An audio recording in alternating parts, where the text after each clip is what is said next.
Hi everyone and welcome back to another video.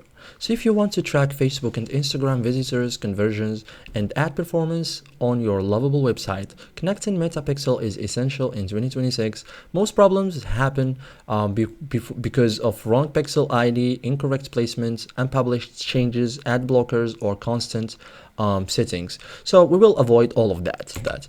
In this step-by-step guide, I will show you how to connect Lovable to Metapixel in 2026 like a pro. So there are some common Metapixel setup problems: pixel not firing, events not detected, for example, pixel shows no activity yet, works in preview but not live, data missing from ads manager. Okay, so create a Metapixel in Meta Business Manager. So go to Meta Business Manager.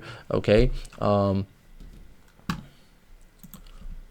open events manager. Okay, then click connect data sources, choose web or Metapixel, or then Metapixel, name your pixel, finish setup. You will get a pixel ID numbers only, for example 1 2 3 4 5 6 or 1 2 3 4 1 2 3 4. So copy this ID, you will need it in Lovable.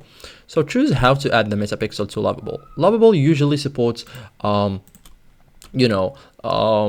two methods. Method A, native integration. Okay, so go to projects, integrations, or analytics, find Meta or Facebook pixel, paste it or paste your pixel ID and then save. This automatically loads the pixel on all pages.